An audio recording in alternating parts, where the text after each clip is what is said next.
Hey friend, before we start, please hit subscribe. It's 1 second for you and a very big deal for me. Now let me tell you how, at 57 years old, I broke every rule I'd followed my whole career by taking a heart failure patient with no last name and no address into my home. And how, years later, I realized she'd saved my life long before I ever saved hers. My name is Daniel Ortiz, and I'm 57 years old. If you'd met me 5 years ago, you would have said I had it all figured out. Cardiothoracic surgeon in Houston. Nice house in a gated neighborhood. Wife with a perfect Instagram smile. 2 cars, one practical, one for Sundays. The kind of life people assume means he must be happy. I wasn't happy. I was efficient.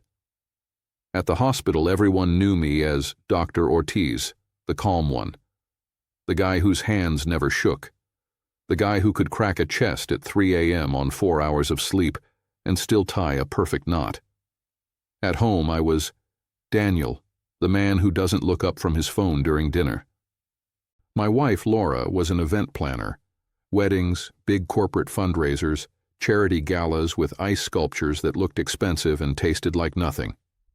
Every time she booked a high-profile event, she'd slide her phone across the island and show me the contract total. I'd say, "Nice work." She'd say, "It's not just work, Daniel. It's our future." We'd been married 24 years. Somewhere between year 10 and year 24, we stopped talking and started just updating each other. Your mother called. The roofer wants a deposit. Your cholesterol came back fine. Sign this life insurance form.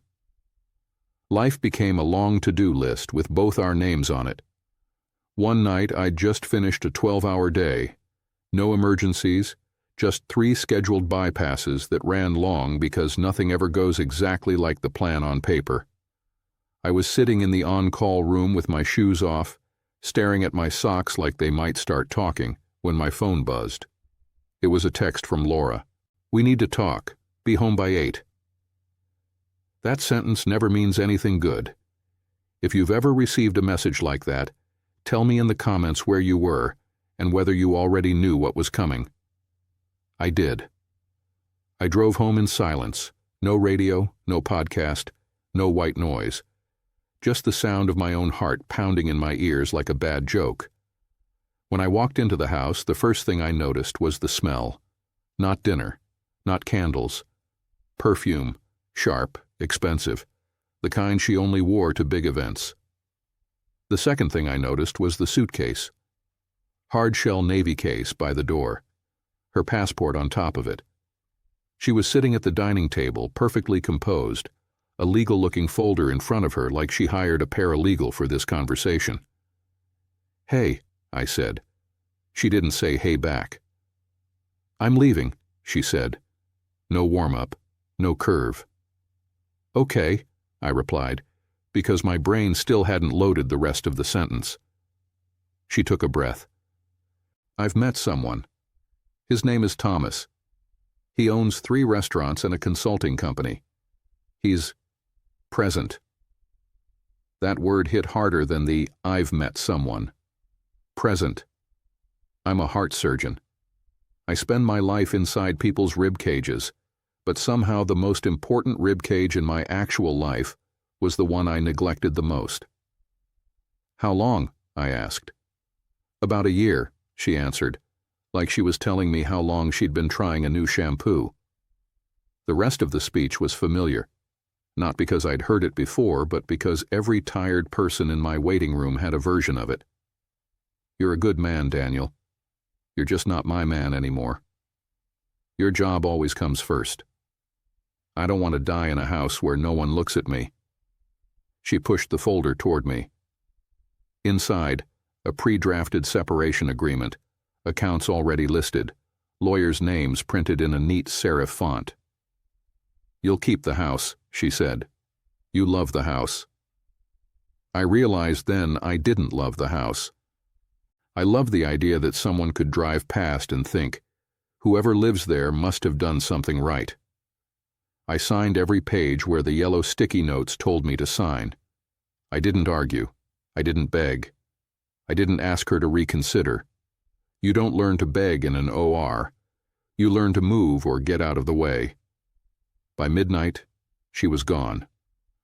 By 1 a.m., I was sitting alone at the kitchen island with a glass of water and a headache. The house echoed in a way it never had before. The next morning, I did what I always do when something hurts too much. I put on scrubs, went to the hospital, and pretended I didn't have a personal life. 2 weeks later, she arrived. Not Laura. The woman who would change everything. It was a Tuesday, 11:40 at night. That strange hour when the day shift is gone. The night shift is too tired to chat, and the only people awake are the ones who are afraid to sleep. The trauma pager went off. Chest pain, shortness of breath, possible heart failure, brought in from shelter. No ID.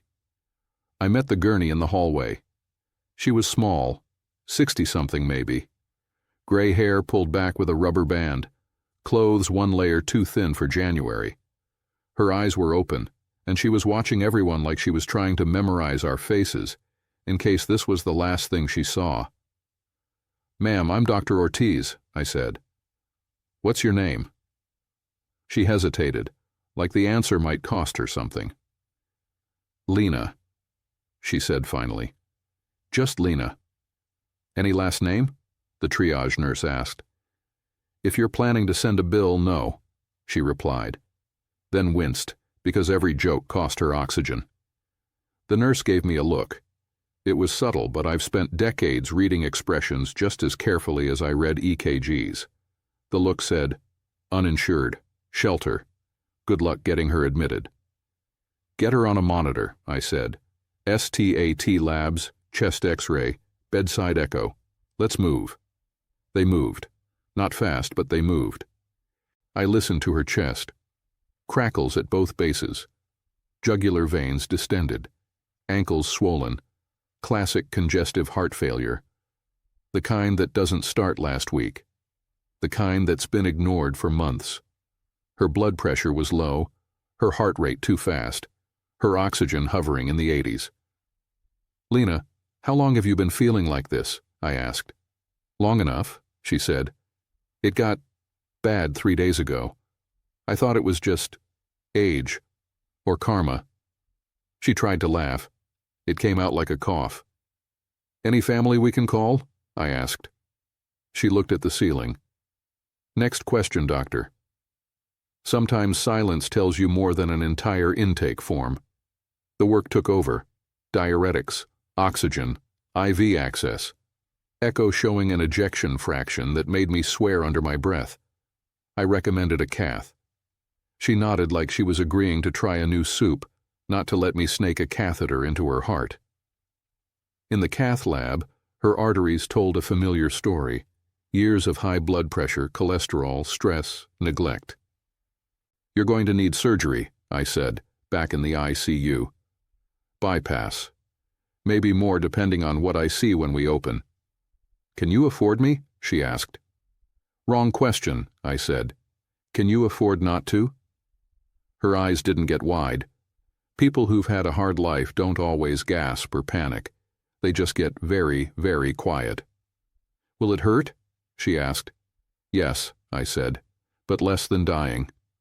She snorted softly. "Honesty, I like that." The surgery took 6 hours, 3 bypass grafts, a valve repair I hadn't fully planned for until I saw how bad it looked. My back ached. My left thumb went a little numb like it always does around hour 4. But her heart, that stubborn, scarred muscle, started beating stronger the moment we took her off bypass. We closed her chest with wires, dressings, tape. I wrote the post-op note with the same neat handwriting I've used for 20 years. Prognosis. Guarded, but hopeful. When I stepped out of the OR, Mark, one of the hospital administrators, happened to be passing by with his tablet and his permanent squint. "You look like hell, Ortiz," he said. "Who was on the table?" "Name's Lena," I said. "No last name yet. Brought in from a shelter. triple bypass and mitral repair. He stopped. You opened a shelter heart at midnight? He asked. I wiped sweat from my neck. Yes, I answered. He sighed. You know we'll eat that cost, right? He said. There are charity cases, and then there's charity cases. If you work in healthcare and you're watching this, you know that tone, the one that wraps numbers around human beings like a rope. I looked him dead in the eye. She's alive because we did our jobs, I said.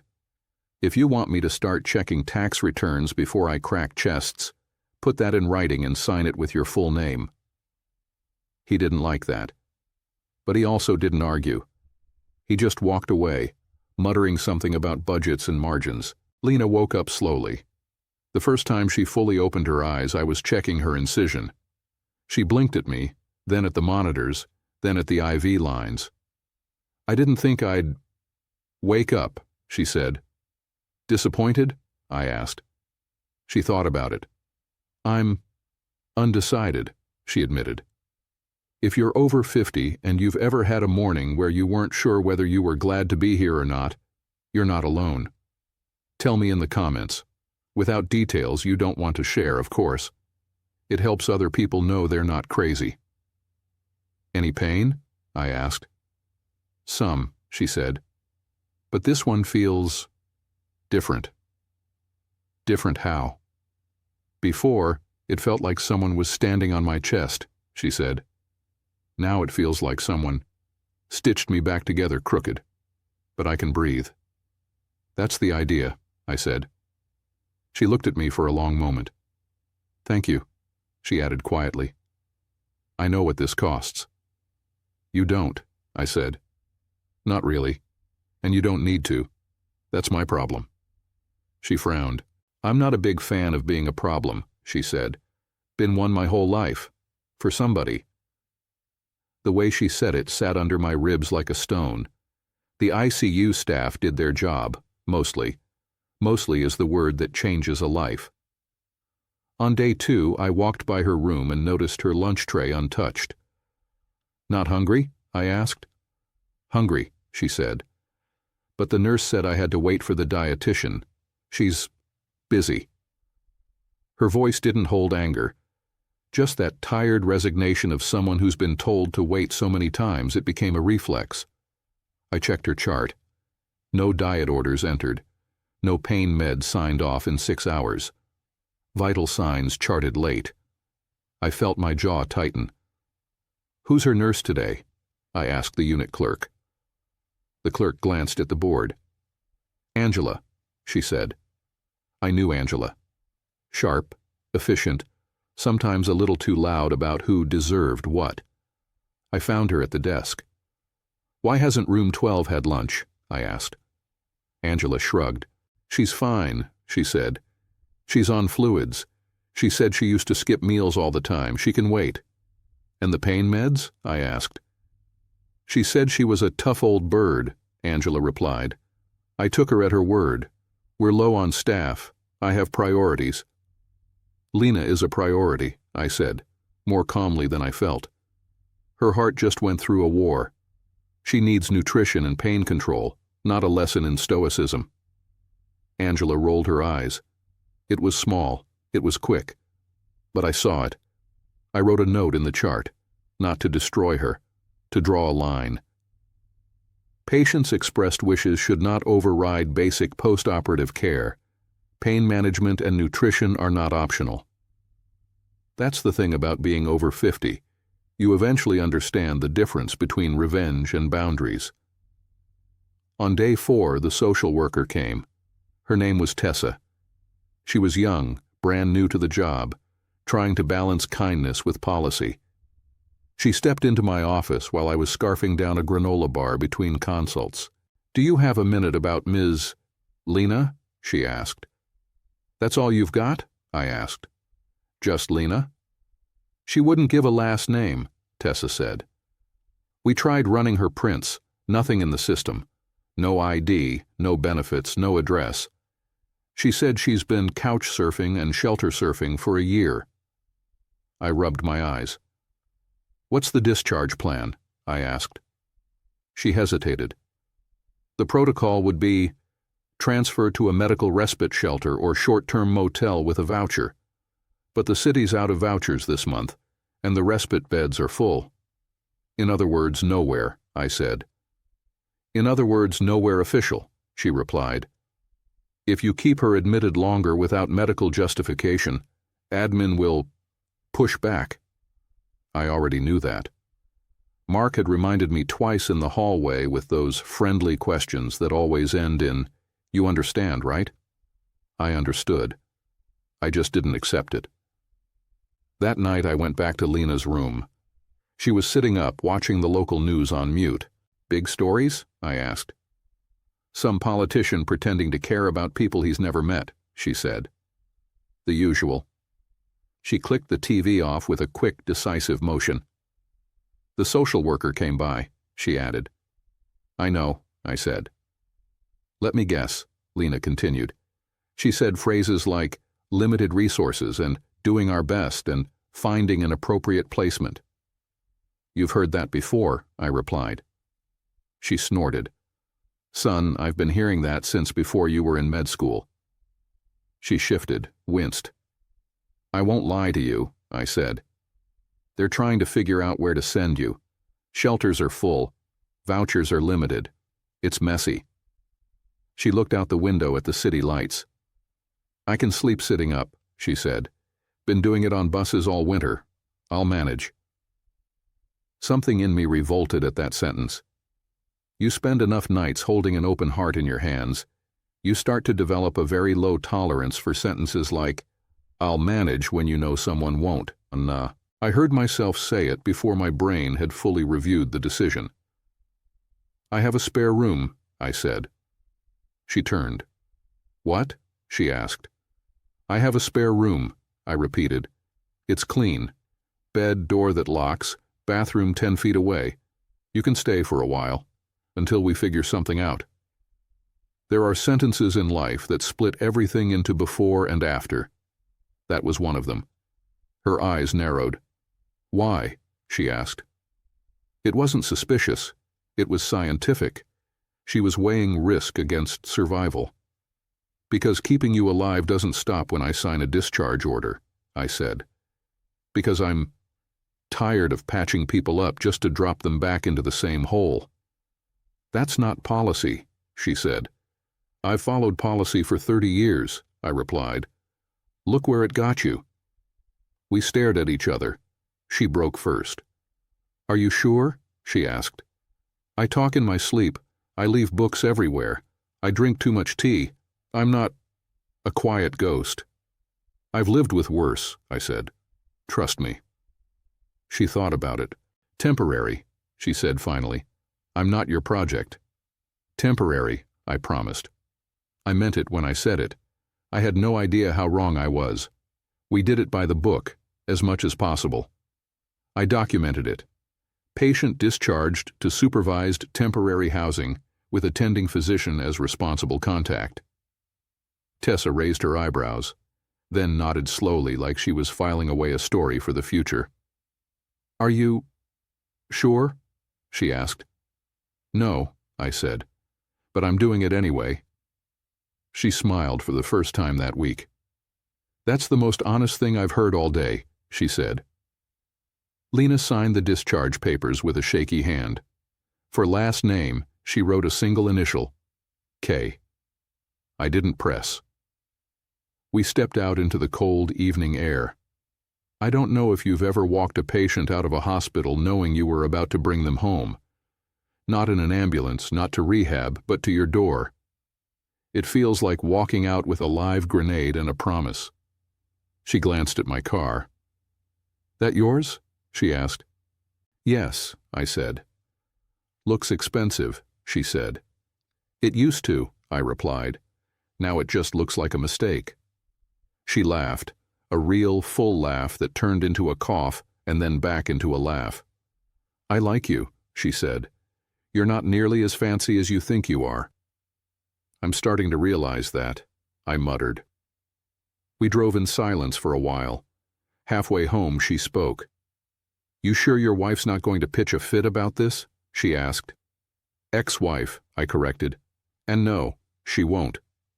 "Ah," Lena said softly. "So the empty house isn't just decorative?" "No," I said. "It's not." She nodded once. "All right, Dr. Ortiz," she said. "Let's see if your spare room remembers how to keep someone alive."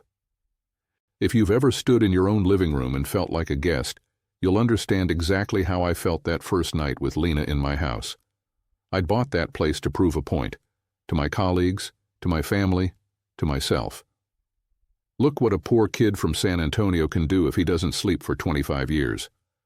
Marble countertops, neutral walls, art that came already framed from fancy galleries because I didn't trust my own taste. And yet the whole place always felt like a hotel I'd overstayed in, until she walked in. She stopped in the entryway, one hand on the doorframe, eyes scanning everything. She didn't say, "Wow." She didn't compliment the furniture. She just took it in like an ER doctor scans a trauma patient, fast, methodical, looking for what might kill you later. "You got stairs?" she asked. "Yes, bedroom's upstairs," I replied. "Bad idea," she said. "For you and for me. I don't want to be your first post-op fall down walnut treads." She had a point. "The guest room's on the ground floor," I said. "You can take that." "Good," she nodded. "Your heart might be fine, but your knees probably remember the 90s. I snorted. Her room was small but functional, single bed, dresser, window facing the side yard where nothing grew because I never planted anything. She set her hospital tote on the chair and sat on the edge of the bed like a woman trying on a life she wasn't sure she could afford. "It smells like fabric softener," she said. "Is that a complaint?" I asked. "It's—" She looked around. "Unfamiliar. I'll get used to it." She didn't ask how long she could stay. I didn't tell her. We both pretended for a while was a real unit of time. The first night I hovered. I'd never say it like that out loud, but that's what I did. I walked past her door more times than necessary, checked the thermostat twice, refilled the kettle like it might solve something. Around midnight I heard her, not a cry, not a groan, singing, soft, low, not quite in tune, in some half-language of hums and syllables. I stood in the hallway outside her door, listening. After a minute she stopped. "You're not exactly stealthy, Doctor." Her voice came through the wood. I froze. "I was just checking the vents," I lied. "Uh-huh," she said. "Come in. I'm not asleep and you sound like a teenager sneaking in past curfew." I pushed the door open. Lamp on. Pillows arranged like barricades. Her back propped against the headboard, legs covered by the blanket I'd tossed on the bed at the last minute. She was holding something in her lap, a battered notebook with a rubber band around it. "You okay?" I asked. She considered the question like it was a test. "My chest hurts when I breathe too deep," she said. "My legs ache. I'm tired and I hate these compression stockings. In other words, I feel exactly like someone whose heart you sliced into like a loaf of bread. So, yeah, I'm fine." I couldn't help it. I laughed. "I was singing," she added. "Sorry if that offends the HOA." "I don't have an HOA," I said.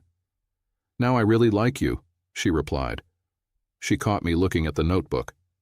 "What's that?" I asked. Her fingers tightened around it. "History," she said. "Badly organized history." "Journals?" I guessed. "Sort of," she said. "And sort of not." She didn't offer more. I didn't push. That was the rhythm we fell into quickly. I didn't ask for more than she could give. She didn't pretend she was giving me everything.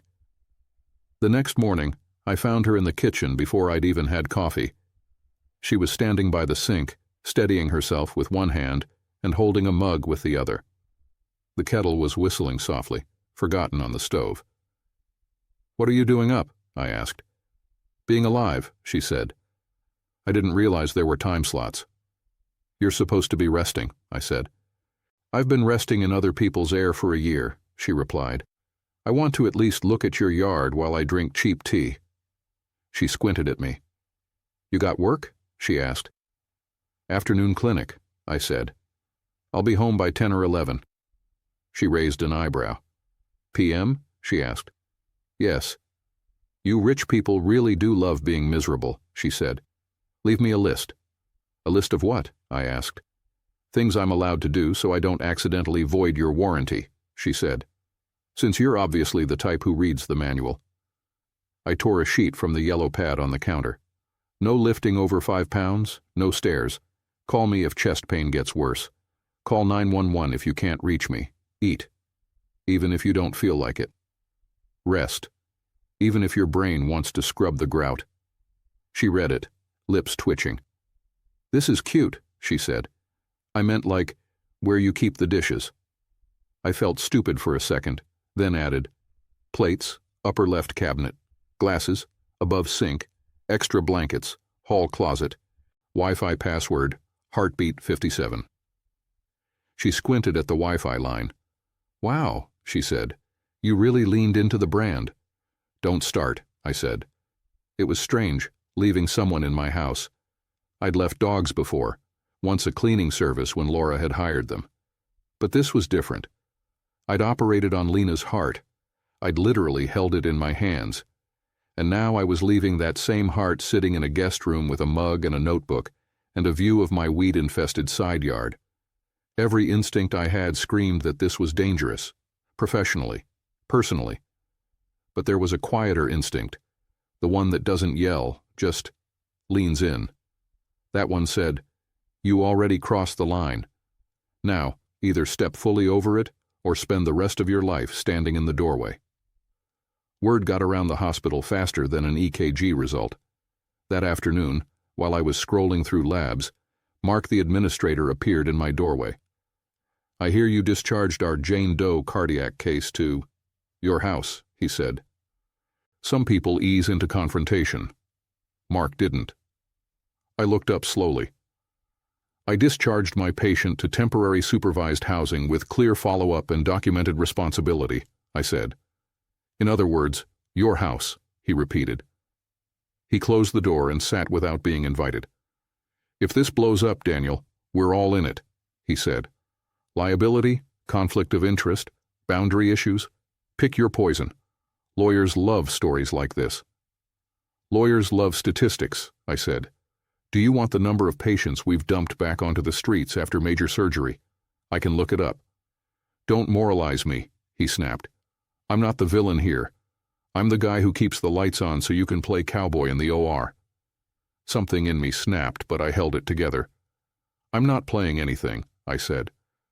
I'm tired of watching people die slowly because we're scared of doing the right thing if it's not pre-approved by a committee. He leaned back. You're not usually this dramatic, he said.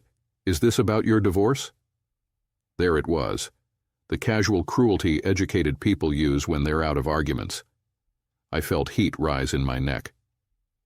This is about a woman who would be dead if any of us had decided she wasn't worth the paperwork, I said. That's all. We stared at each other for a long beat. Fine, he said finally. Document everything, every visit, every phone call. If there's even a whiff of trouble, we never had this conversation. He stood, then paused at the door.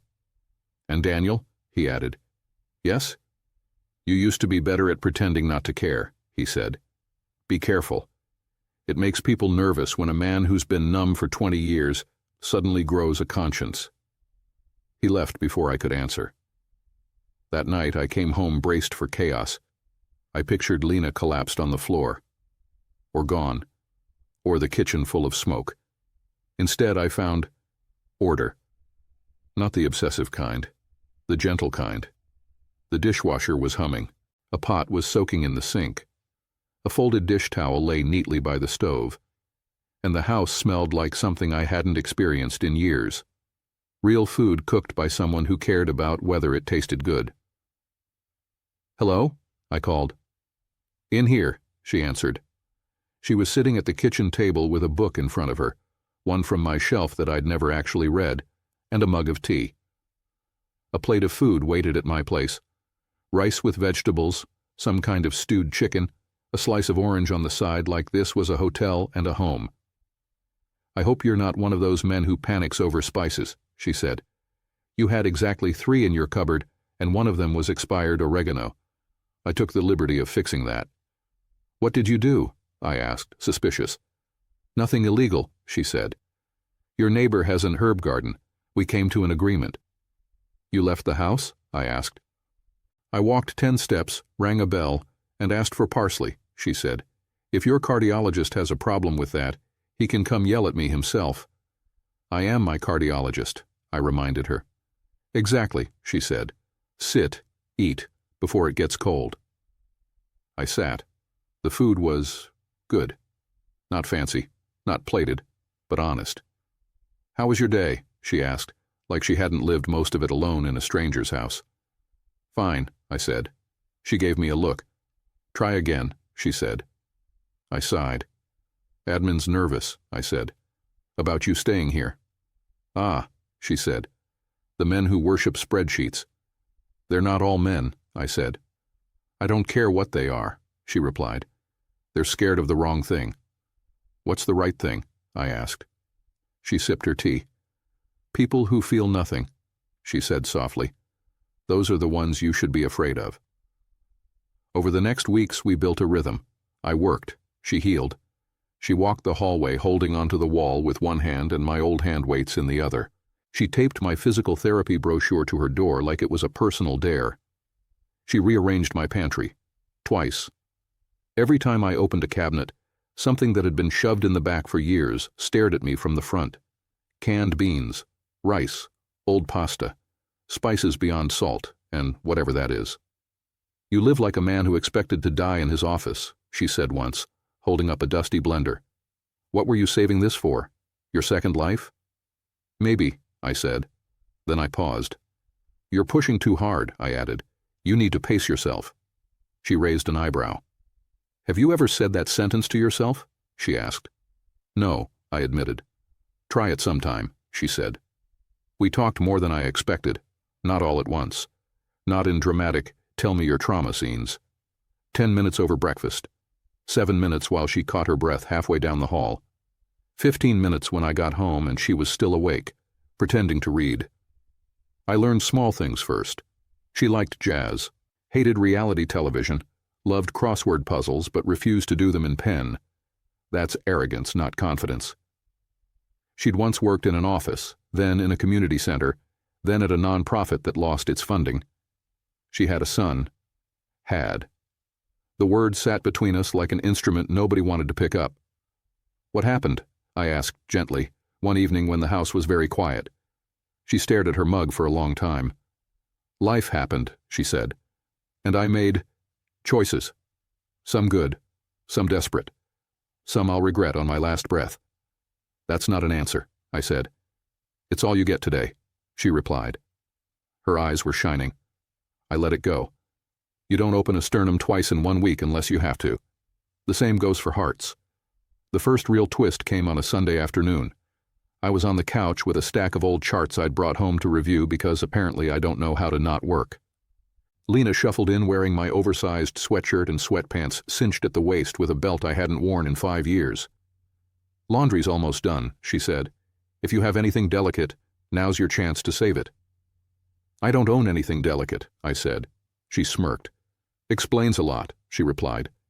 She sat in the armchair across from me and watched as I scribbled notes on a chart. "You always write like that?" she asked. "Like what?" I asked. "Small letters, tight, tilted too far right," she said. "Like you're trying to fit 5 lives into 1 line." "It's just my handwriting," I said. She stood slowly, walked closer and leaned down, squinting at the page. Then she went very, very still. "What?" I asked. She didn't answer at first. Her hand moved almost unconsciously to the notebook she'd brought with her, pressed against her hip. "Lena?" I prompted. "Your R's," she said quietly. "And your S's. You loop them the same way." "What are you talking about?" I said. She sat down again, slower this time, like the air had gotten heavier. "Do you remember every patient you wrote on?" she asked. "No," I said. "I'd like to, but no. There are thousands." Do you remember an 18-year-old boy in a car wreck? She asked. 11 years ago. My stomach dropped. That doesn't narrow it down much. There are a lot of 18-year-old boys in bad cars making worse decisions. More details, I said, my voice suddenly tight. She swallowed. He had a tattoo on his left forearm, she said. A raven with a broken wing. His name was Miguel Rojas. Time folded. The chart in my hands blurred. Miguel, drunk driver, rollover accident, crushed chest, massive internal bleeding. I saw flashes, the trauma bay, the way his lungs looked on the scan, the way my attending at the time had said, "If anyone can pull this off, Ortiz, it's you. You've got small hands and a guilty conscience." We'd opened him. We'd worked. We'd lost him. I'd gone home that night and sat in my car for 40 minutes without starting it. "Why are you asking about him?" I whispered. She pressed the notebook harder against her side. "Because," she said, her voice cracking, "I saw your handwriting on his file when they handed me the consent forms." Her eyes met mine. "I'm his mother," she said. The room tilted. For a second, I forgot to breathe. "Your last name," I said. "Is Koval," she said. "Lena Koval. He had his father's name, Rojas.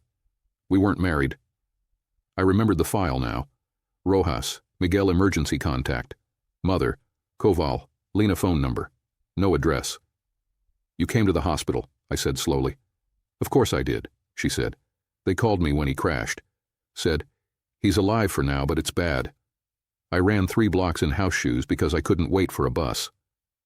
I saw it now in fragments. I hadn't talked to her much that night. I'd been too busy inside her son's chest. But I remembered a woman in a faded blue sweatshirt, standing in the hallway with her arms wrapped around herself, rocking slightly. "I signed the paper," she said. "The one that said you could do whatever you had to." She closed her eyes. "You wrote your name next to the consent," she added. I stared at those letters while they told me possibilities and percentages, and the only thing I could think was, I hope whoever owns that handwriting cares about my boy. I felt sick. "Lena, She held up a hand. "You couldn't save him," she said. "I know that. I knew it the minute I saw his face. There are some injuries a mother can't wish away." Silence settled like dust. "How did you know it was me?" I asked finally. "Your name is on the plaque in the hallway now," she said. "Top surgeon, years of service, all that." She gave a humorless laugh. "When they wheeled me into your ER this year, I saw that plaque," she said, and for a minute I thought, if this is the man who tried to save my son, maybe it's not the worst place to die. My throat burned. "You didn't say anything," I managed. "Would you have discharged me to your house so easily if you'd known?" she asked softly. "Or would you have kept me at arm's length to feel clean?" I didn't know how to answer that, and that terrified me. If you're still here watching this, I want to ask you something. Not as a surgeon. As someone who's screwed up and tried again more times than I can count. If you accidentally walked a stranger into your home and then found out you already failed the most important person in their life, what would you do? Keep them close? Push them away? Pretend you never heard it? Tell me honestly in the comments, because what I did next wasn't graceful, or wise, or enlightened. It was human. I stood up, walked to the sink, put my hands on the counter so hard my knuckles went white. "I remember, Miguel," I said, my back to her. "We did everything. It wasn't enough." "I know," she repeated. "You should hate me," I said. "I tried," she answered softly. "For about 3 days. Then the bills came. Then the empty room. Then the silence. Grief needs a target, but it also needs somewhere to sleep. I didn't have energy to hate. I had to survive." The faucet dripped once, twice. I turned around. "Did you resent me when I brought you here?" I asked. She shook her head. "I thought it was ironic," she said, "that the man who couldn't save my son was the one who might keep my heart beating long enough for me to forgive myself for not protecting him." She looked down. "You weren't the only one who failed him, Doctor. she added. I made choices. I ignored signs. I loved a man who loved liquor more than his kid. We all have blood on our hands. Yours just washes off easier. Her words should have cut. Instead, they landed like something closer to mercy. That night, I didn't sleep. I lay in my two big beds staring at the ceiling, replaying that trauma night 11 years earlier. Miguel's stats, my orders. The exact moment I knew he was gone but kept going for 5 more minutes because stopping felt like betrayal. In the dark, one sentence kept repeating in my head. You brought his mother home without knowing it. Was it coincidence? Fate? Random chance in a chaotic universe? I didn't know. But for the first time in decades, the idea that something might be trying to push me toward a different kind of life didn't make me roll my eyes. It made me pay attention. The dynamic between us changed after that. Not dramatically, not overnight. But it changed. I was more careful. She was less. She stopped tiptoeing. If the tea kettle whistled while I was on the phone, she turned it off without apologizing. If she thought I was dodging a question, she said so. She treated me less like a landlord and more like something I didn't have a name for yet.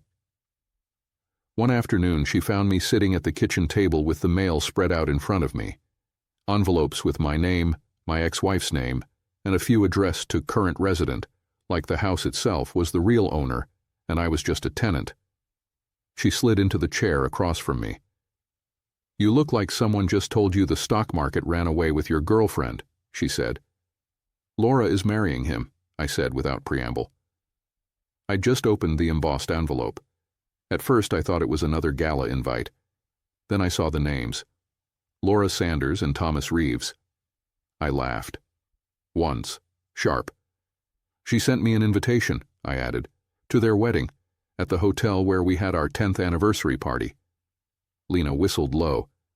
That's bold, she said. There's a note, I said, sliding the card over. In Laura's handwriting. I wanted you to hear it from me first. I hope you're well. You'll always be part of my story, Daniel. Lena read it, then flipped it over like there might be a more honest message on the back. Do you want to go? She asked. To my ex-wife's wedding to the man she cheated on me with? I said. Sounds like a fantastic weekend. That's not an answer, she replied. I shrugged. I want her to be happy, I said automatically. Lena gave me that look again, the one that said, you just lied to both of us and I'm too tired to pretend I didn't hear it. You're allowed to be angry, you know, she said. It's not useful, I replied. Who told you emotions had to be useful? She asked. Did they teach that in surgeon school? Only feel things that increase productivity? I almost smiled. It's better than letting them drive the car, I said. She sat back. Doctor, she said slowly, when my son died, I tried so hard to be gracious, to understand the system, to forgive, to be the good mom who doesn't make a scene. She met my eyes. It almost killed me, she said. Grief doesn't disappear just because you say please and thank you. It just gets quiet and sharp and finds other ways to cut. The kitchen clock ticked loudly in the pause that followed. What should I do then? I asked quietly. Be honest, she said simply. At least with yourself. You don't have to light her dress on fire or send nasty emails, but you also don't have to send a gift and a polite note. You can choose nothing. Nothing? I repeated. Silence is a choice, she said. So is stepping out of someone's narrative. She says you'll always be part of her story. You don't have to be. You can start your own. I stared at the invitation. For the first time, I pictured a future that didn't revolve around either a hospital or a house built for two that kept losing occupants. A future where I wasn't a supporting character in someone else's carefully curated feed.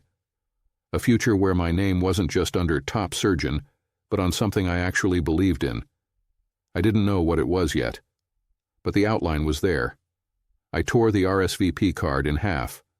Not dramatically, not into tiny pieces. Just in half. I put both halves back in the envelope, sealed it, and dropped it in the trash. "Is that allowed?" I asked. Lena smiled. "At 57, everything is allowed except ignoring your cardiologist and wearing white sneakers with a black suit," she said. "I own white sneakers," I protested. "Exactly," she said. The next big shift came from outside, from the same machine I'd spent my life feeding, the hospital. We were in the middle of a busy week. Flu cases, a string of ugly heart attacks, one 29-year-old who thought he was too young to die until his ECG proved otherwise, when an email went out to all staff. Subject: Upcoming audit and policy review. Boring, until I saw the attachment. It was about boundaries between staff and patients, housing arrangements, and potential conflicts of interest. My name wasn't on it, but the timing wasn't subtle. I read it 3 times. Then I forwarded it to myself and sat in my car for 20 minutes after my shift, gripping the steering wheel like it might offer a second opinion. At home, Lena was stirring a pot of soup that smelled like garlic and something green. "You look like you just found out your dog's been texting your ex," she said when I walked in. "There's going to be an audit," I said, "on cases like yours." "Like mine?" she asked. "Patients with unconventional discharge plans," I replied. She turned the heat down and looked at me. "You worried they're going to slap your wrist?" she asked. "I'm worried they're going to use me as a warning," I said. "Hang my career on a bulletin board as an example of what not to do." "And?" she said. "And what?" I snapped. "And would that be the worst thing that ever happened to you?" she asked. I stared at her. "My work is," I started. "Your identity," she finished. "I know. But let me ask you something, Daniel." She took off her oven mitts, folded her arms, and leaned against the counter. "How many more years do you think your back, your hands, and your brain can keep up with these shifts?" she asked. 5, 10, 20? "At least 10, I said defensively. "Let's say 10, she said. "And then? What's left when they hand you a plaque, a cake, and tell you to go home?" Silence. I'd seen retired surgeons wander the halls like ghosts for years.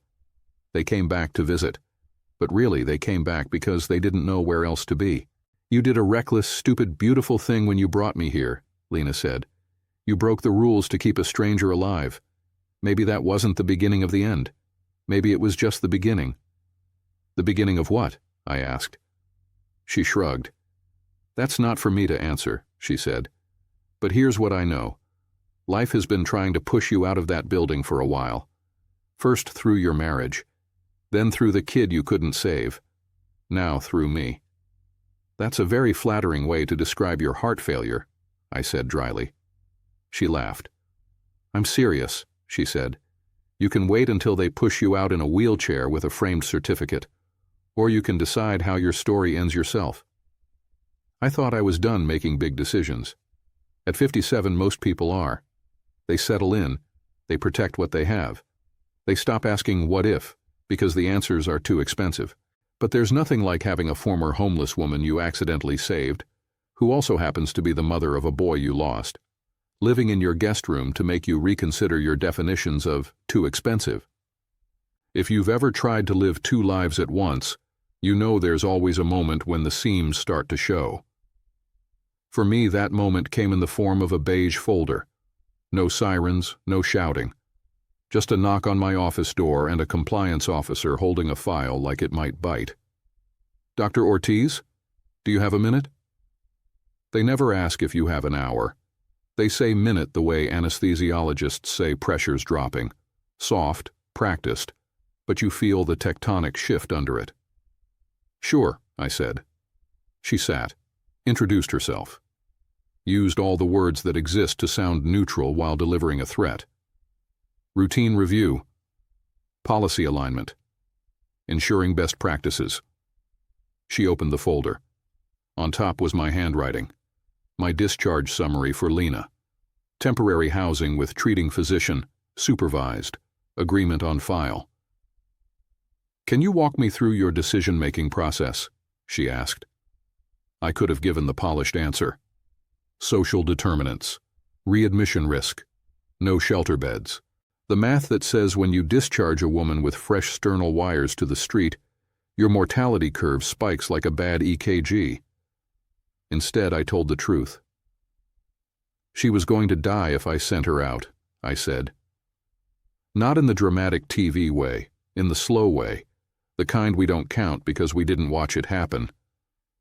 Her pen paused over the legal pad. Were you aware this may constitute a boundary violation? She asked. If I leave a patient on the sidewalk outside the hospital, is that a clean boundary? I replied. That's not what we're discussing, she said. That's exactly what we're discussing, I said. We built a system with a door that only opens for people who can answer, "What's your address?" without flinching. I bent that door once. She studied me for a second. Off the record, she said quietly, I don't disagree with you. Then she straightened. On the record, she continued, I have to remind you that any further unconventional discharges may lead to formal disciplinary action, including suspension of privileges. There it was, the word they use when they're not ready to say fired. Do I need a lawyer? I asked. Not at this stage, she said, but I would strongly advise you to disengage from this patient's living situation as soon as her condition allows, and to document that transition carefully. When she left, the office felt smaller. My degrees on the wall looked like certificates of good behavior handed to a kid who'd finally colored inside the lines. Only now, the lines didn't look so noble anymore. That night, Lena was waiting at the table with a deck of cards. What's that? I asked. Therapy, she said. Sit. I'm not really a card person, I said. That's because no one ever taught you properly, she replied. Sit. I sat. She shuffled with the ease of someone who'd killed a lot of time in ugly rooms. You look like someone emailed you a subpoena, she said, dealing. Compliance review, I said. They want you out. She raised an eyebrow. They say it like I'm a stain on your couch? She asked. More like a liability in my guest room, I said. And what do you say? She asked. I say you're a human being trying not to die in my house, I replied, which is already an improvement over trying not to die under a bridge. Good, she said. Then we're agreed. She flicked a card toward me. You lead, she added. What are we playing? I asked. Does it matter? She said. You're thinking about something else anyway. Let your hands pretend to decide something while your brain catches up. Sometimes I forgot she hadn't just lived on the sharp edge of the system. She'd watched that system from its basement, from its waiting rooms, from the back of its ambulances. She understood it better than most of the people who were paid to run it. I told her about the meeting, the audit, the warning, the polite threat wrapped in concern. So basically, she summarized, they're okay with you keeping people alive, as long as you don't make anybody uncomfortable. Something like that, I said. She nodded slowly. You going to listen? She asked. I don't know yet, I said. She gathered the cards back into her hands and said something I didn't expect. I can leave, you know. The words hit harder than the audit. What? I asked. If your job is on the line because my heartbeat is under your roof. I can go, she said. There are shelters, motels. I've slept in worse places than your moral dilemma. No, I said, sharper than I intended. She tilted her head. Careful, she said. You sound like a man who's already decided, but hasn't admitted it to himself. I exhaled. I brought you here because I couldn't justify letting you vanish into a system that's allergic to complication, I said. That hasn't changed. The only thing that's changed is who's uncomfortable about it. She watched me for a long, long second. Then she smiled, small, tired, but real. Then I guess we're both staying, she said. If this were one of those neat stories, this is where I'd tell you the audit faded away, the hospital quietly updated their policies, and I carried on as the heroic rule breaker. But that's not what happened. Things escalated. Not suddenly, not with sirens, with emails, committee invitations, required seminars, subtle shifts in who got asked to weigh in on big decisions and who started finding their name left off important threads. Derek barged into my office one Thursday, waving his phone. "You're a topic," he said. "I don't want to be," I replied. "Too late. Someone at admin called you emotionally entangled with a case." I snorted despite myself. "That almost sounds romantic," I said. "They didn't mean it as a compliment," he replied. "They're worried you're losing your objectivity." I looked at him. "Do you think I am?" I asked. He sat. "Objectivity is overrated in people who slice open chests for a living," he said. "I trust you more now than when you were a walking protocol." He hesitated. "But," he added, "I also think they're going to make you choose. Soon." "Between what and what?" I asked. "Between the version of you that fits their budget," he said, "and the one who lets homeless women sing in his guest room." The choice came in the form of a contract. No drama, no courtroom, just a neatly formatted PDF with a lot of whereas and hereby. New policy. No staff-initiated housing for current patients. Mandatory reporting of dual relationships. A line that might as well have been underlined in blood. Any ongoing arrangement of this nature must cease immediately or be transferred to an approved third-party provider. I stared at the screen so long my eyes watered. Then I did something small that changed everything. I didn't sign. I closed the document and walked out. Not out of the hospital. Not yet. Out of the building to the small grassy area where the smokers used to stand before it was banned. The place where nurses cried after bad codes, where families paced while surgeons worked on their hearts. I pulled out my phone. "Who are you calling?" Derek's voice came from behind me. I hadn't heard him follow. "Lena," I said. He winced. "You sure that's wise?" he asked. "No," I replied, "but it's honest." She picked up on the second ring. "You alive?" she asked. "For now," I said. "Good. We're ahead of schedule," she replied. "They want you out," I said. "I know," she said. "I heard your voice when you left this morning. Sounded like someone walking away from a cage he built himself." I closed my eyes. "What do you want?" I asked. Not what could I offer. Not what I could fix. What she wanted. For once. Silence hummed between us. "I want," she said slowly, "to stop being a temporary problem in other people's paperwork." The simplicity of it punched the air out of my chest. "I can't promise the system will see you any other way," I said. "I didn't ask the system," she said. "I asked you." I opened my eyes.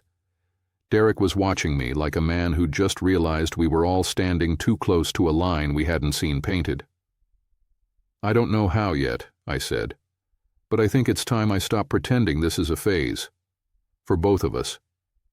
"Then we're on the same page," she said. "They can audit my existence all they want. I'm not a policy. I'm your guest." She hung up before I could answer. Derek let out a long, low whistle. "You're really going to do it," he said. "Do what?" I asked. "Let go," he replied. "Let me ask you something, especially if you're over 50 and have more past than future on paper. Have you ever stayed somewhere long after you knew you were done there, just because you couldn't imagine who you'd be without it? A job, a marriage, a town, a version of yourself. Drop it in the comments if you're brave. You might help someone else name what they're still holding." The hospital moved first. They called it a mutual decision to transition me to per diem status while the review completed. In plain English, we're putting you on the bench until we decide if you've become a problem. I didn't argue. There are battles you fight and battles you walk away from before they eat you whole. I talked to a lawyer, signed some papers. agreed not to badmouth the institution that had been my home and my prison for 30 years. I packed my few personal items from the office, a photo of my parents, a mug from residency, the plaque with my name on it, into a cardboard box like every cliché you've ever seen.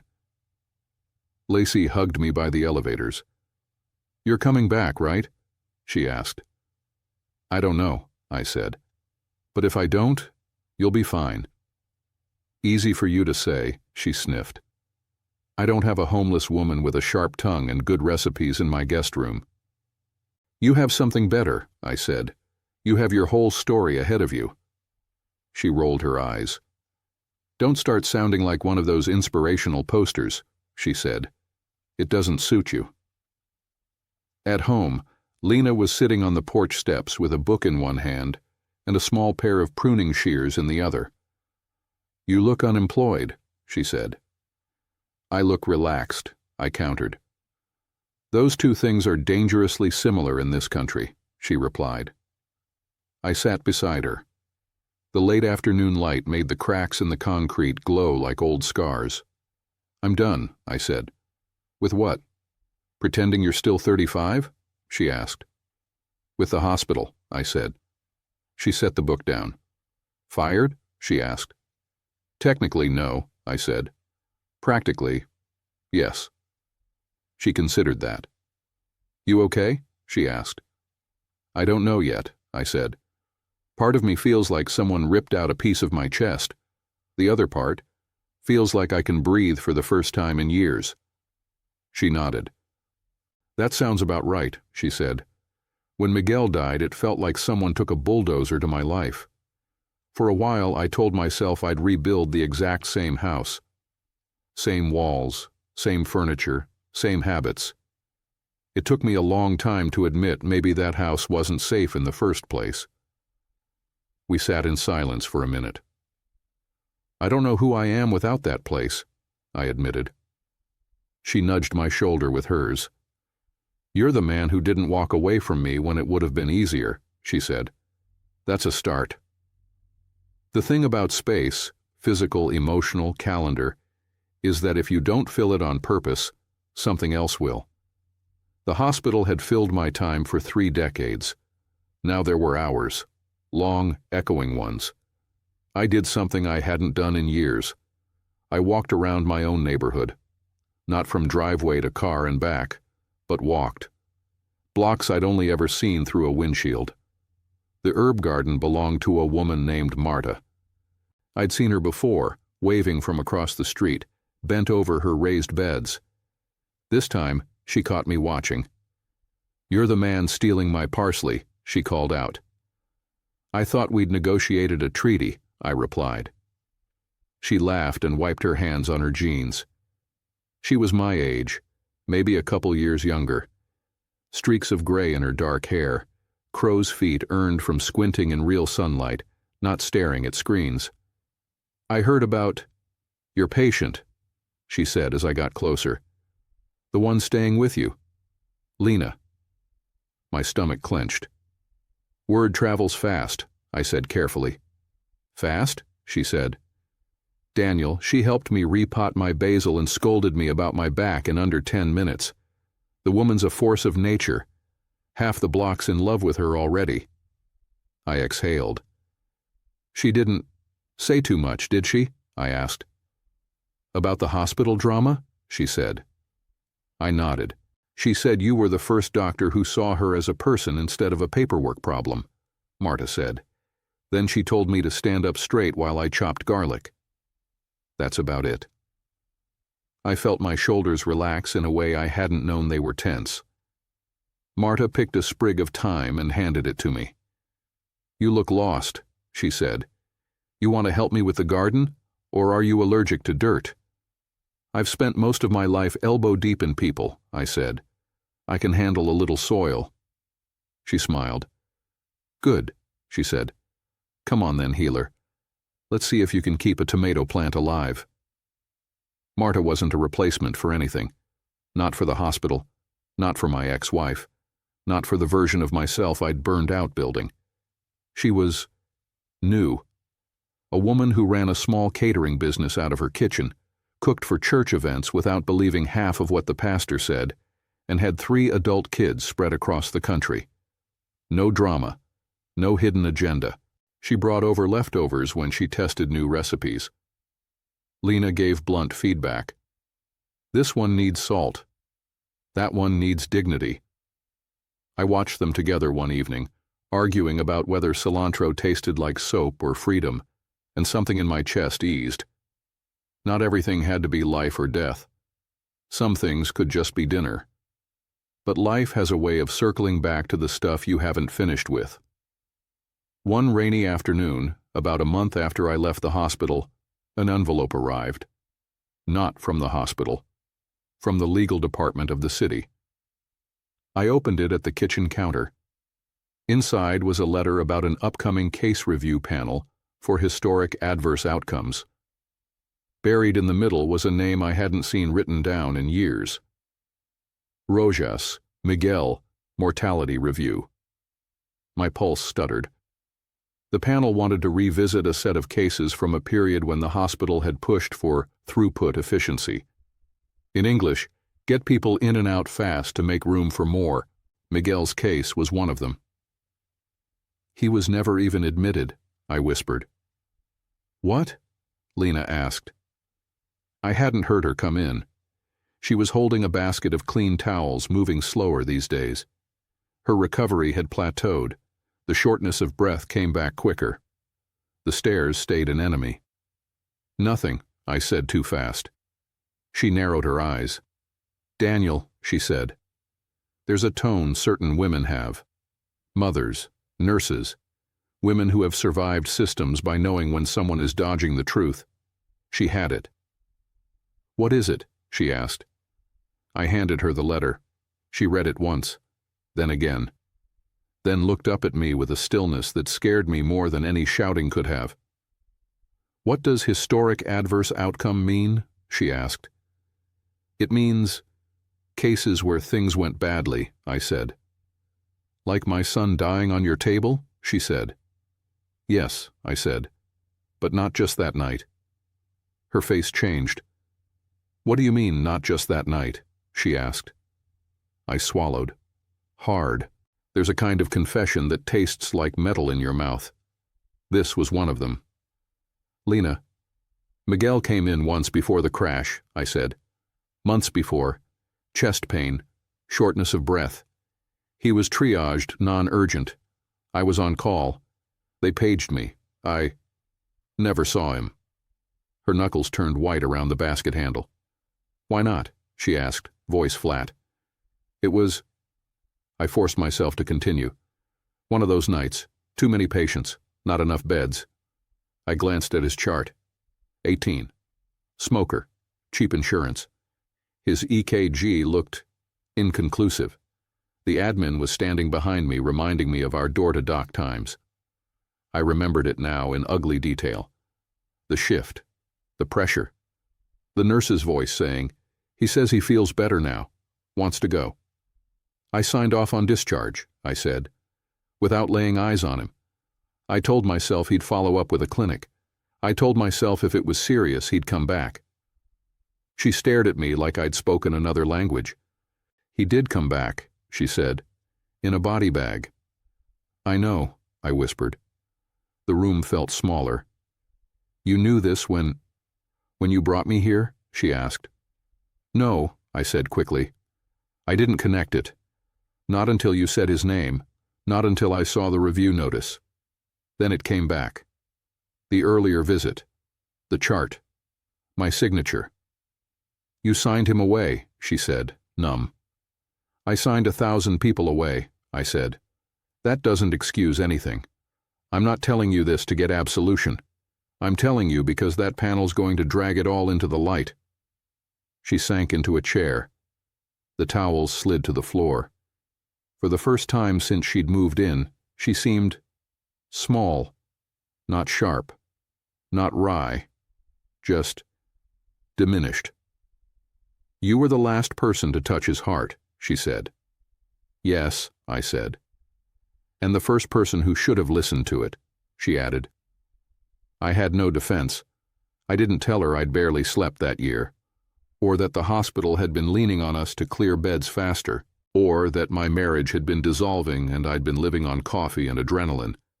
Excuses are just softer names for the same cowardice. "I'm sorry," I said. The words sounded thin. She looked at me for a long time. I half expected her to stand, go to her room, slam the door, and never come out again. Instead, she did something I still don't fully understand. She nodded. Once. "I believe you," she said. "You shouldn't," I replied. She shook her head. "You think this is about you being perfect?" she said. "I lived with a man who never admitted anything. Not the drinking, not the blackouts, not the bruises on my kids' arms." She leaned forward, elbows on her knees. "You looked me in the eye and told me you failed him the first time he walked into your building," she said.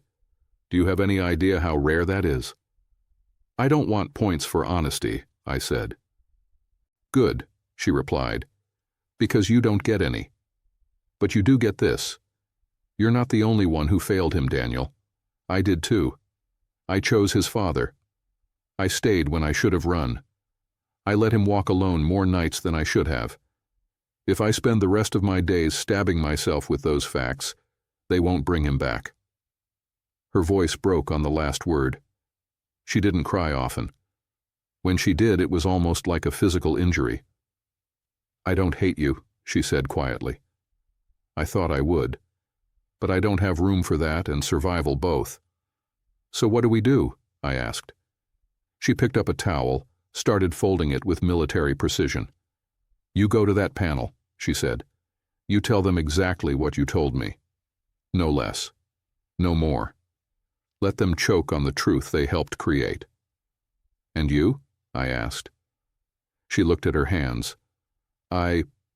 She hesitated. "Might not have as much time as we thought." The words dropped like a lead weight. "What?" I said. "My breath," she said. "The stairs. The heaviness. It's back."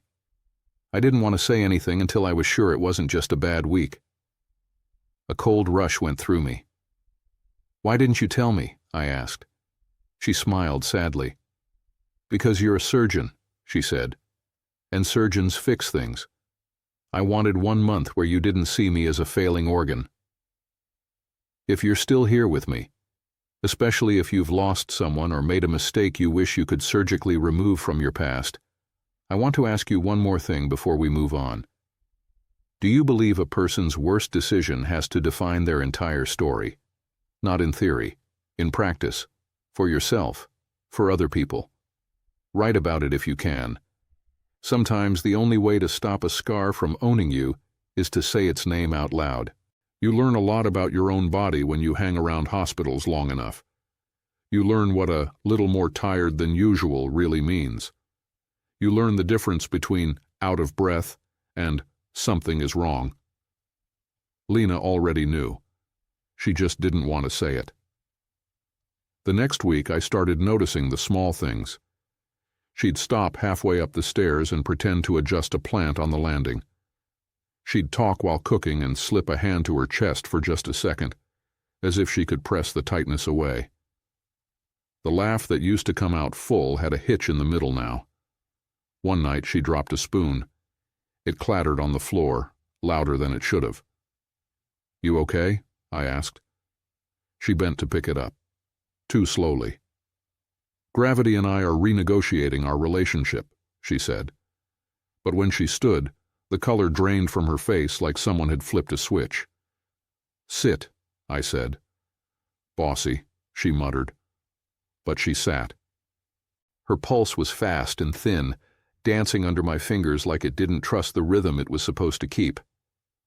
I didn't tell her what my brain was already lining up like lab values on a screen. Post-op heart, damaged before I ever touched it, now working overtime to keep up with a body that had lived through cold, malnutrition, stress, and grief. "We're going in," I said. Her eyes narrowed. "I thought you were done with that place," she said. "I might be," I replied. But your heart isn't done needing answers. Walking through the hospital doors as a patient's friend instead of an attending is like visiting your own ghost. Same smell, same sounds, different gravity. Lacey met us at admitting. She'd clearly heard. "You're not supposed to be here," she whispered. "Good to see you too," I said. She rolled her eyes, then pulled Lena into a gentle hug. "Vitals first," she said. "Then I'll sneak you to echo before anyone decides you're a billing issue." They ran the tests: EKG, labs, echo. I watched the monitor while a tech too young to remember pre-digital films moved the probe across Lena's chest with practiced indifference. The numbers did their cruel, honest thing. Ejection fraction low, valves leaking, pressures climbing where they should have been resting. "Don't sugarcoat it," she said from the table. "I've had enough weak coffee in my life." I sighed. "You remember when we talked about what your heart had already been through before surgery?" I asked. "Old damage from the life that came before you," she said. "Yeah, I remember." "It's catching up," I said. "Faster than I'd like." She nodded once. "Transplant?" she asked. The tech glanced at me, then pretended to be fascinated by the machine. "Maybe," I said. "But they're going to look at your whole chart, not just your heart." "You mean the part where I don't have a white picket fence address and a spouse who bakes for fundraisers," she said. "I mean the part where you've had relapses," I said. "The depression, the suicide attempt, the housing. Transplant teams like stable narratives. They like guarantees. They want someone they can put on a brochure," she said. Her voice wasn't bitter, just accurate. "They want to know their investment will be protected," I said. "That's cute," she replied, "coming from a system that let my kid walk out with chest pain because his chart looked inefficient." I didn't argue. She looked down at her hands. "What if I don't want another machine deciding whether I'm worth the parts?" she asked. "Then you don't have to," I said. The mortality review panel met in a beige conference room designed to make people forget what feelings are. Long table, stale coffee, blinds half closed like secrets. There were 8 of them. Risk management, 2 physicians, a nurse rep, someone from admin with a tie too tight, a community observer to make sure the whole thing looked fair. Miguel's file sat in the center. Thick. Unnecessary. I could have told them every detail without looking. The chair cleared his throat. "Dr. Ortiz, thank you for coming," he said. "We're reopening a cluster of cases from the throughput initiative period. We're here to understand what systemic factors may have contributed to adverse outcomes." They say systemic when they're not ready to say we. I didn't sit. I put my hands on the back of the chair and stayed standing. "You've reviewed the chart?" I asked. "Yes," the chair said. "Visit 1, chest pain, discharged from urgent care. Visit 2, motor vehicle crash, fatal outcome despite emergency intervention." "Seems efficient on paper," I said.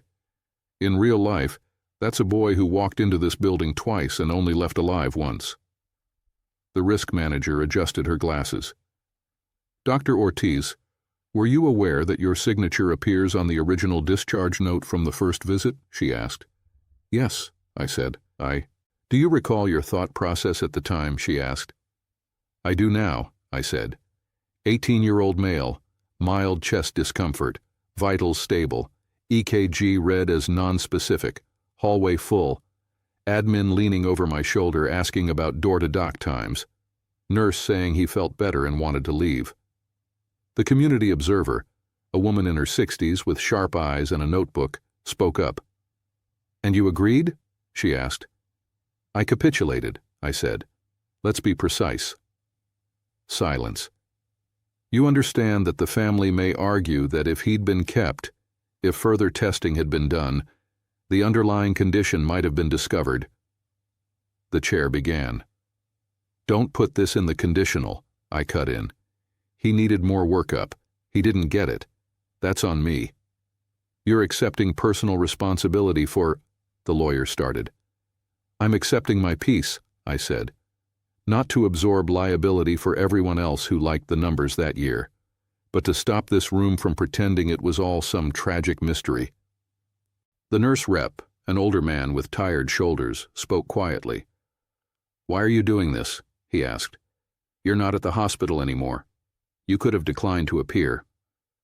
Because her son was more than a statistic, I said, and because she asked me to tell you the truth. I pulled a folded sheet of paper from my pocket. Lena's handwriting, tight, careful, no flourishes. I asked her if she wanted to be here, I said. She said no. She's tired of watching people in suits talk about her life without seeing her face. But she wrote this. I read. Not all of it. Enough. My son was not an adverse outcome. He was a boy who liked stupid memes and overcooked eggs. You missed him twice. Once when he came in alive, once when he left dead.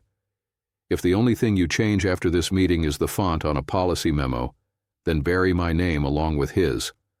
I don't want to be part of your improvement theater. When I finished, the room was very, very quiet.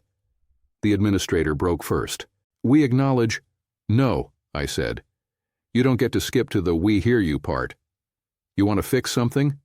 Stop measuring success solely in timestamps and bed turnover. Put a real human in triage who's allowed to say, this kid scares me, even if his numbers don't. The lawyer leaned forward. Dr. Ortiz, you understand that any admission of negligence, nobody in this room is innocent enough to say negligence like they just learned the word, I said. You asked for systemic factors. Here they are: fear, pressure, and the lie that efficiency is the same as care. The chair finally held up a hand. That will be noted, he said carefully. We will be making recommendations. Make all the recommendations you want, I said. Then go home at 5 and sleep. I'm going back to a house where his mother climbs stairs like they're mountains and still manages to bake bread for the neighbors. The community observer closed her notebook. Dr. Ortiz, she said softly, if we decide to invite family members to a follow-up meeting, may we reach out to her?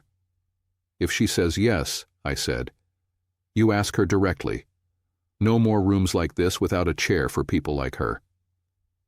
I walked out before they could rephrase my words into something that sounded nice in a quarterly report. Back home, Lena was on the couch with a blanket over her legs and a notebook in her lap. How'd it go? She asked. Depends who you ask, I said. I'm asking you, she replied. I told them about Miguel, I said. I told them about you. I didn't let them bury it in euphemisms. She nodded, satisfied. You look like you swallowed a cactus anyway, she said. They might drag my name through some mud before they're done, I said. Loss of privileges. Maybe a board review. She tilted her head. Would that actually change how you live? She asked. I thought about it. My life hasn't been defined by their good opinion in a long time, I admitted. Then let them play in the mud, she said. You've got other things to do. She tapped the notebook. What's that? I asked. Homework, she said. For who? I asked. For you, she replied. She handed it over. On the first page, in her sharp handwriting, she'd written, If I don't make it to next winter, here's what I want you to do instead of drowning in guilt. My throat closed. Lena, I started. Read it, she said. There were 12 items. None of them were what I expected. Not start a foundation, not build a wing in my honor. They were smaller, sharper. 1. Don't let them turn Miguel into an example case in a slideshow. If they ask for a photo, send one where he's making that stupid face he hated. 2. Find one resident a year who reminds you of you at 28 and tell them the truth about the nights you were wrong. 3. Keep cooking for people, not fundraisers. People. The ones who show up at 9 p.m. with bad news and no appetite. Make them eat anyway. 4. Let yourself love someone who doesn't need you to fix them. I stopped there. She watched me carefully. You added number 4 recently, I said.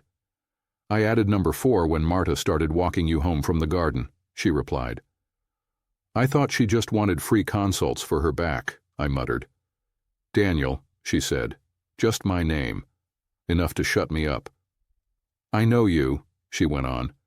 You'll try to turn me into your last best chance to make amends. I refuse to be your statue. I've already spent a lifetime being some man's lesson. I'd like to be completed, not curated. What does completed look like? I asked. She smiled, tired and wicked. Good bread, honest conversations, and one decent death, she said, preferably in a bed that doesn't smell like disinfectant. Hospice doesn't feel like surrender when you've watched too many people fight wars their bodies already lost. We didn't call it that at first. We just stopped pretending the next procedure would change everything. The cardiologist offered options. Aggressive meds, another surgery. Maybe, if the stars aligned and the committee liked her story, a transplant eval. Lena heard him out. Then she said, if I spend my last months auditioning for a new organ, who exactly is that for? Me or your outcomes data? He didn't have a good answer. We went home with prescriptions for comfort instead of cure. Neighbors started dropping by more. Marta brought soup and stories. The woman from down the block brought plants that thrive on neglect, which seemed appropriate. Lacey came on her days off, out of uniform, but with the same steady hands. We set up a bed downstairs so Lena didn't have to face the stairs. She protested. For God's sake, I'm not 90, she grumbled. But the first night she didn't have to climb, I watched her exhale in a way she hadn't in weeks. Fine, she admitted. This is less stupid than I thought. One evening, Marta stayed after everyone else left. We stood at the sink, washing dishes in the kind of silence that feels like a blanket, not a wall. You look tired, she said. Occupational hazard, I replied. You don't have that occupation anymore, she reminded me. Apparently fatigue is portable, I said. She took the plate from my hands and set it aside. Do you regret it? She asked. What? I said. Bringing her home, Marta said. Breaking the rules, losing the job. I opened my mouth to give the noble answer. Then I shut it. I regret that Miguel walked out of my building with a ticking bomb in his chest, I said. I regret every time I chose the path of least resistance because I was too exhausted to fight. I regret not leaving sooner, when I first started feeling like a technician instead of a physician. I looked toward the living room, where Lena was half asleep with a book on her chest. But her? I said. No, I don't regret her. Marta studied me. You know she's trying to hand your life back to you on a silver platter, right? She said. I know she thinks she's a burden, I replied. She thinks she's temporary, Marta corrected. Even now, even here. You and I both know better. What are we then? I asked. To her, to each other, to this weird little house we've built. Marta smiled. Messy, she said. Honest. Late, but real. She dried her hands and turned to go. At the doorway she paused. For what it's worth, she added, if you ever decide you want to be more than the guy who stands at the sink, I'm not going anywhere. She left before I could ruin it with a bad joke.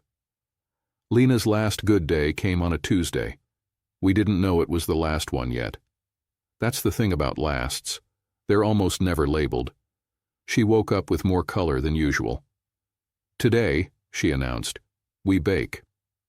You can't eat half of what you bake, I said. Who said it was for me? She replied. She bossed us around like a drill sergeant. Marta measured. I chopped. Lena sat at the table directing traffic with a wooden spoon like a conductor. We made bread, 2 loaves, ugly and perfect. One for us, one for whoever looks like they need it. In the afternoon, she asked me to drive. Where? I asked. Cemetery, she said. I hesitated. You sure? I asked. Yes, she said.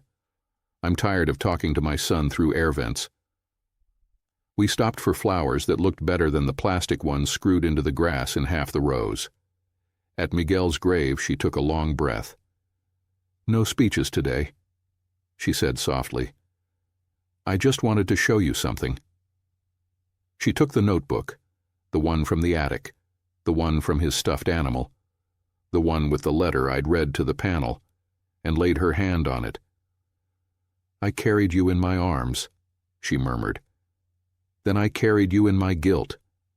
I think it's time I let you stand on your own again. She didn't cry. She didn't need to. We sat there longer than the weather warranted. On the way back to the car, she stopped me. Leave me the keys, she said. For what? I asked. So you don't hover, she replied. I want 5 minutes alone. I promise not to steal your car. I don't have the knees for it. I left her there under a gray sky and walked to the edge of the lot, far enough that I couldn't hear, close enough that I could see if she fell. She didn't. She stood, one hand on the headstone, lips moving. Maybe praying, maybe swearing, maybe both. When she got back in the car, she looked lighter, not physically, something deeper. By the way, she said as we pulled away, if you ever put my name on a plaque without asking me first, I will haunt you. Poorly. I'll hide your socks and burn your toast. Noted, I said. She was gone by Friday. It wasn't dramatic. No code, no flashing lights, no desperate compressions. Just a slow, steady shrinking of breath. Marta and I were both there. Lacey came on her break and never went back to work that day. We sat around the bed in the living room while the afternoon light died in stripes across the ceiling. At one point, Lena opened her eyes and looked at each of us in turn. Daniel, she whispered. I'm here, I said. You did... Okay, she murmured. I could have done more, I said. She scanned my face. Still addicted to guilt, I see, she said. Try something softer next life. She turned her head toward Marta. Don't let him live on coffee, she said. I'll hide the machine, Marta promised. She looked at Lacey. You're better than that place, Lena whispered. Remember that, when they offer you a title instead of a life. Lacey nodded, tears streaming. Then Lena looked past us, at nothing, or at someone we couldn't see. Her mouth curved. Miguel, she breathed. And then her chest didn't rise again. Just like that. No fanfare. Just an exit. The hospice nurse pronounced her. I signed the papers with hands that had once drilled into sternums and cut into lungs without shaking. They shook then. Marta took the pen gently from my fingers. I've got it, she said. If you're over 50 and still with me right now, I want to pause and ask you, not as a YouTube narrator fishing for engagement, but as someone who's watched too many last breaths. Have you ever actually written down what you want your last days to look like? Who you want in the room? What kind of truth you want people to tell? Most of us don't.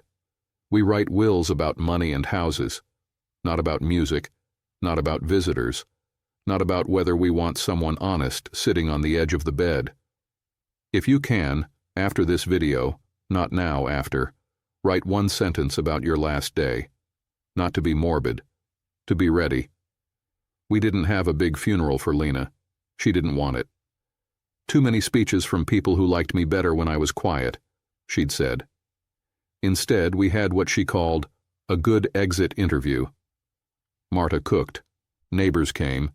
Lacey brought coffee, real, not hospital sludge. We set Lena's notebook on the table, the one with her 12 instructions.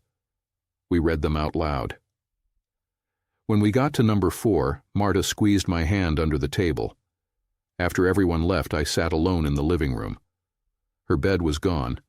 The indent in the rug remained. I picked up the notebook again. There was a 13th line now. I hadn't seen it before. 13. Don't spend the rest of your life trying to pay off a debt I never asked you to owe. I laughed. Out loud. It came out half sob, half snort. That sounds like you, I said. The clinic happened almost by accident. You know how people say doors closed, windows opened? It was more like the roof collapsed and we all just started building in the yard. Marta's catering clients started asking if I still practiced. Lacey got tired of watching residents burn out and talked about quitting 3 shifts out of 5. The community observer from the mortality panel called one day.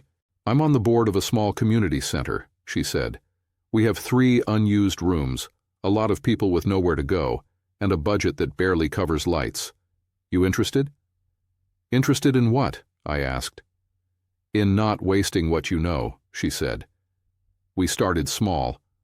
1 room, second-hand exam table, blood pressure cuffs, stethoscopes I already owned. We put a sign on the door. Linner House, clinic and kitchen care first. Questions second. Marta pushed for the name. It's not a memorial, she said. It's a warning, to us, to remember why we're doing this.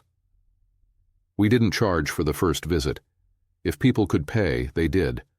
If they couldn't, they washed dishes, helped in the garden, painted walls. Lacey quit the hospital and came part-time. Derek sent over residents who looked ready to quit medicine altogether and told them, go watch how he listens when he's not billing by the minute. We kept a pot of soup on most days. Sometimes what people needed wasn't a procedure. It was a sandwich they didn't have to apologize for. I still did some OR work at another hospital across town. Smaller, less shiny, more honest about its limits. But this place, the clinic with the kitchen smell and the noisy waiting room, this felt like the center of my map. And Marta? We didn't have a cinematic confession. No grand gestures in the rain. One night after a long day at the clinic and an even longer batch of bread that refused to rise, we ended up on the porch with our feet on the rail. You know I'm not a charity case, right? She said. I know, I said. And I'm not interested in being your redemption arc, she added. Good, I replied. I don't have the energy to rewrite myself into a saint at my age. Then what are we doing? She asked. I thought about Lena's list, about number 4. Something late, I said, but not less because of it. She snorted. You're terrible at romance, she said. Can I practice? I asked. She considered. Once a week, she said, like physical therapy. We'll see if your range of motion improves.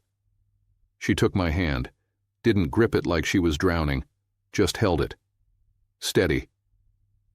I slept that night without waking at 4 a.m. for the first time in years. I'm 59 now. My shoulders ache more in the mornings. Some of the kids who used to come into my trauma bay are grown and bring their own kids to our clinic. The hospital sent me another letter a while back. The panel had finished its deliberations. They issued recommendations, new triage guidelines, expanded social work hours, a formal acknowledgement that throughput pressure had unintentionally contributed to negative outcomes. No one used Miguel's name. They sent me a copy of the report anyway. I filed it in a drawer labeled, Things I Won't Forget Even If They Do. Some nights I still hear monitors in my dreams, but the sound that wakes me isn't the code alarm anymore. It's Marta in the kitchen dropping a pan, or a car door outside as someone arrives early to help with breakfast, or the echo of Lena's laugh when the bread turned out wrong. I sit on the porch in the morning sometimes and watch the people walking by. Some are holding kids' hands. Some are talking into phones. Some are just existing. Every once in a while, someone pauses at the sign, reads the name, steps in. They don't know the whole story. They don't need to. They just need a place that doesn't treat them like an interruption. If you were in my shoes, ex-chief trauma surgeon, ex-husband, reluctant landlord to the dying, now co-founder of a clinic named after a woman most people would have stepped around, I want to ask you this. Would you have brought Lena home, knowing it would cost you your old life? And a second question, maybe harder. Is there someone right now, in your building, on your street, in your family, you would bring into your peace, even if it cracked something open? I'm not talking about being reckless. I'm talking about being available. Tell me in the comments. Be honest. And if this story meant something to you, if it made you think about the way we treat people at their worst moments, or about the decisions you made in your own past, do me a favor. Hit like. Subscribe if you want more stories that don't end wrapped in a bow. And leave a comment that says, "I'm still here," if you've ever walked out of a room carrying guilt you didn't know what to do with. YouTube says they picked the next video just for you. Tap it. Let's see if they guessed right.